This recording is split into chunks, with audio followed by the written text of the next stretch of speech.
Hey everyone, today we will study about writs. Writs क्या होता है? किसी भी तरीके का फॉर्मल रिटर्न ऑर्डर जो कि कोर्ट इशू करती है। कोर्ट के पास अथॉरिटी होती है इशू करने का। देखो, रिट होता कैसे, इशू होता कैसे?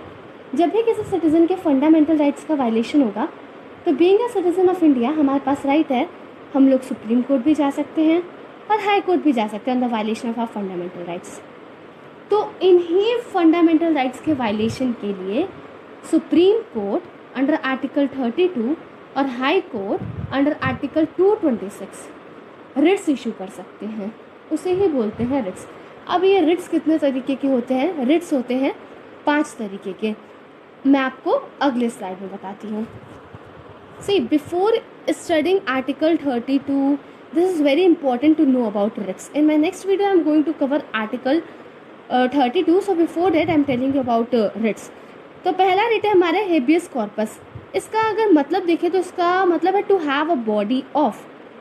दैट मीन्स, देखो यूज़ कब होता है? सपोज किसी पर्सन को अनलॉफुली डिटेन कर रखा है, उसका जो इम्प्रिजनमेंट है वो लीगल नहीं है, इलीगल है। तो ऐसे सिचुएशन में पर्सन क्या करेगा? ये तो उसकी पर्सनल लिबर्टी का वायलेशन हुआ ना, बिल्कुल हुआ। फंडामेंटल राइट्स का वायलेशन हुआ। डेट मीन्स तो वो सुप्रीम कोर्ट जा सकता है और पिटिशन फाइल कर सकता है जो कि हेबियस कॉर्पस से रिलेटेड है। तो कोर्ट उस मैटर में इंक्वायरी करेगी और कोर्ट को लगता है कि जो डिटेंशन है वो अनलॉफुल है, लॉफुल नहीं है, तो कोर्ट तुरंत ही रिलीज का ऑर्डर दे देगी। ओके, अब इसके कुछ जैसे एसेंशियल्स हैं। इसका एसेंशियल्स ये है कि सपोज जो डिटेंशन है वो प्रोसीजर के हिसाब से नहीं किया गया और जो पर्सन जिसे अरेस्ट किया गया उसने किसी तरीके का लॉ वायलेट ही नहीं किया था, या फिर जिस लॉ के अंदर इम्प्रिजनमेंट दिया जा रहा है वो लॉ ही अनकॉन्स्टिट्यूशनल हो, तो ऐसे सिचुएशन में क्या होगा कि उस पर्सन को तुरंत ही फ्री कर दिया जाएगा। अब हेबियस कॉर्पस की बात करें तो जो सबसे ज़्यादा यूज्ड रिट है ना, वो हेबियस कॉर्पस ही है।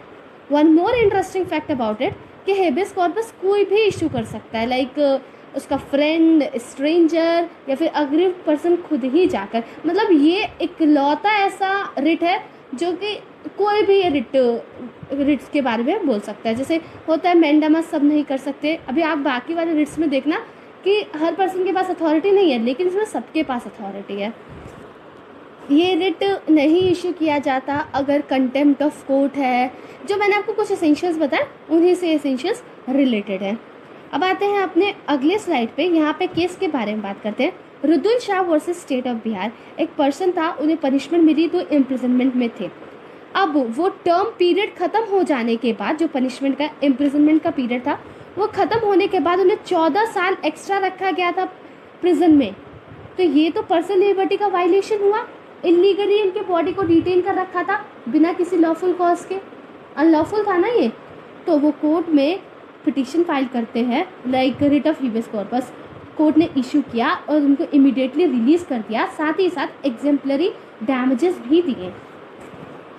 अब आते हैं अपने अगले स्लाइड पे। यहाँ पे हम पढ़ेंगे अपने दूसरे रिट के बारे में, मैंडामस। मैंडामस मतलब क्या होता है? We command. ओके, इसमें क्या होता है? इसका पर्पस जैसे मैंने सबका यहाँ पे लिख रखा है। बेसिकली इसका यूज़ ये होता है, जब भी कोई अपना पब्लिक अथॉरिटी होती है ना, कोई अपना काम नहीं करती जो उसे करना होता है, जो उसकी लीगल ड्यूटी होती है, इन शॉर्ट लीगल ड्यूटी।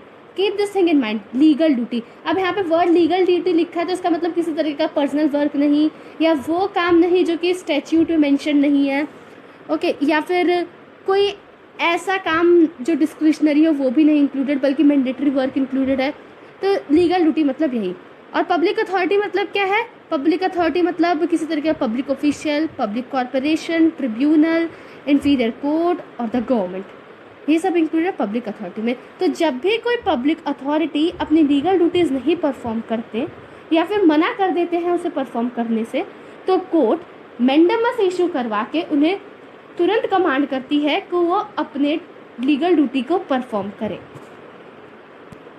अब ये जो रिट है ये किसी प्राइवेट इंडिविजुअल के अगेंस्ट नहीं इशू किया जा सकता। प्रेसिडेंट, गवर्नर, स्टेट गवर्नर्स जो हैं, या फिर चीफ जस्टिस के अगेंस्ट, इनके अगेंस्ट ये रिट नहीं इशू किया जा सकता।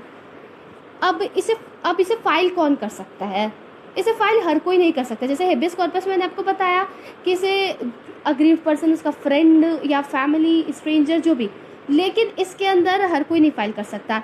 इसके अंदर सिर्फ और सिर्फ वही पर्सन फाइल कर सकता है जिसके पास लीगल राइट है ऐसे करने का। मतलब जिस भी पर्सन का इंटरेस्ट अफेक्ट हो रहा हो किसी पब्लिक ऑफिशियल के लीगल ड्यूटी ना परफॉर्म करने की वजह से। ओके, दैट मीन्स अगर मेरा कोई इंटरेस्ट नहीं अफेक्ट हो रहा तो मैं ये रिट नहीं फाइल कर सकती। जिस पर्सन का इंटरेस्ट अफेक्ट हो रहा है उस पर्टिकुलर पब्लिक ऑफिशियल्स के लीगल ड्यूटी ना परफॉर्म करने की वजह से वही पर्सन, जिसका मतलब होगा, इन शॉर्ट कहने का मतलब है जिसका मतलब होगा वही फाइल करेगा। ओके, उसकी ड्यूटी परफॉर्म करने से जिसका इंटरेस्ट हार्म हो रहा है वही फाइल करेगा। अब आते हैं अगले स्लाइड पे, इधर केस के बारे में देखते हैं। All India T trading company versus STO. एक लैंड एक्विजिशन ऑफिसर थे, इन्होंने पहले क्या किया था कि इंटरेस्ट देने से मना कर दिया था कंपनसेशन अमाउंट में। ठीक है, तो कोर्ट ने क्या किया कि जिस पर्सन का इंटरेस्ट वायलेट हो रहा था वो गए कोर्ट और उन्होंने बोला कि ये इनके फंडामेंटल राइट्स का वायलेशन है और मैंडामस का रिट इश्यू किया।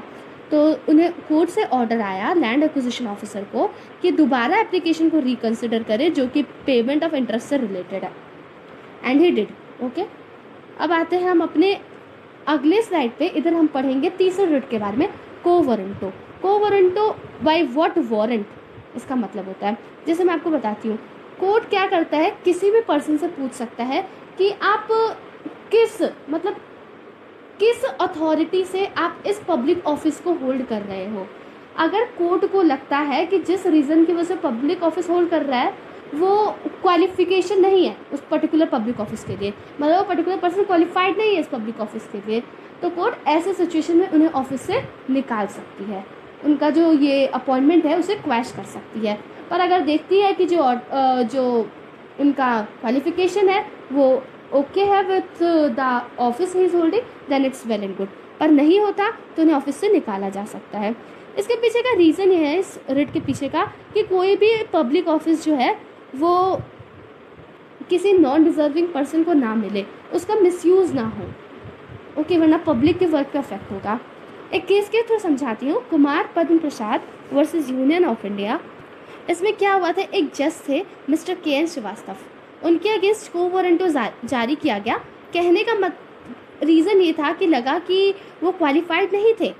तो जब चेकिंग हुई, इन्वेस्टिगेशन हुआ इस मैटर का, तो पता चलता है कि वो जज के पोस्ट के लिए तो क्वालिफाइड ही नहीं है। तो उनका जो अपॉइंटमेंट था एज ए जज उसे क्वैश कर दिया गया। ये कौन सा रिट के थ्रू हुआ, को वारंटो। ओके, तो को वारंटो का पर्पस आई थिंक आपको समझ आ गया। अब जाते हैं अपनी अगली स्लाइड पे, ये है सर्श्योरारी के बारे में। ये कहता है टू सर्टिफाई।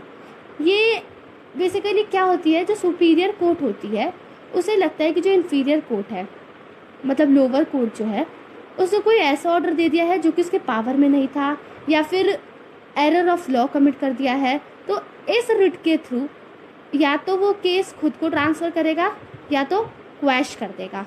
बेसिकली क्वैश ही करते हैं इसके अंदर। जो मान लो लोअर कोर्ट ने कोई ऑर्डर पास कर दिया तो वो लोग क्वैश कर देंगे, क्योंकि देखो जो हायर कोर्ट से इनकी ड्यूटी है ना, हमारी तो इंटीग्रेटेड जुडिशरी है, तो जो हायर ऑफिशियल होंगे वो देखेंगे। तो उन्हें कभी लगता है कि लोअर कोर्ट ने अगर जो डिसीजन दिया है वो सही नहीं है, या फिर मतलब वो बिना जुरिस्डिक्शन के उन्होंने वो डिसीजन दिया है, या फिर उन्होंने अपनी जुरिस्डिक्शन एक्सीड कर दिया है, मतलब जहाँ पे उनकी अथॉरिटी भी नहीं थी। ओके, और या फिर उन लोगों ने प्रिंसिपल्स ऑफ नेचुरल जस्टिस को वायलेट किया है, तो ऐसे सिचुएशन में क्या किया जाता है, जो उनका जजमेंट है उसे हायर कोर्ट चाहे तो डिलीट कर सकती है। अब आते हैं अपने लास्ट रिट पे, जो कि बात करता है प्रोहिबिशन। प्रोहिबिशन मतलब क्या होता है, प्रोहिबिट। ये जो सर्श्योरारी है और प्रोहिबिशन है रिलेटेड है। I will explain you how. Basically जो ये वाला रिट है प्रोहिबिशन वाला, इसके अंदर जो भी हायर कोर्ट्स होते हैं वो लोअर कोर्ट्स को, ट्रिब्यूनल्स को या फिर किसी और क्वाजी जुडिशियल अथॉरिटी को प्रोहिबिट करती है कि वो कुछ ऐसा काम ना करे जो कि उनके अथॉरिटी के बियॉन्ड है, जैसे एक्सेस ऑफ जुरिस्डिक्शन या फिर नेचुरल जस्टिस के प्रिंसिपल को वायलेट करे या फंडामेंटल राइट्स का कॉन्ट्रावेंशन हो। जैसे क्या होता है, सपोज लोअर कोर्ट के पास कोई केस है। अब मैं आपको सर्श्योरारी और प्रोहिबिशन के बीच में रिलेशन बताती हूँ। सर्श्योरारी क्योर है और प्रोहिबिशन जो है वो प्रिवेंशन है, प्रिकॉशनरी मेजर्स हैं। सपोज कोई डिसीज़ होती है तो होता है ना कि क्या प्रिकॉशंस है, तो जो प्रोहिबिशन है वो प्रिकॉशन है। कोर्ट क्या करेगी, अभी उसका जजमेंट आया ही नहीं होगा, लोअर कोर्ट ने इस पर जजमेंट पास ही नहीं किया होगा, उससे पहले ही वो उसे मना कर देगी। लेकिन मान लो अब क्या हुआ, अब डिसीज़ हो गई, सपोज मान लो कोर्ट ने जजमेंट पास कर दिया, अब ऐसे सिचुएशन में क्या किया जाएगा, उसे क्योर किया जाएगा। क्योर कैसे करेगी, जजमेंट को डिलीट कर देगी, दूसरी जजमेंट पास करेगी। तो बेसिकली यही मतलब है। तो prohibition P for prevention, सर्शियरी C for cure. I think आपको इस ट्रिक के थ्रू ये याद हो जाएगा। I hope you like this video. Thank you for watching this video. Please do like, share and subscribe our channel.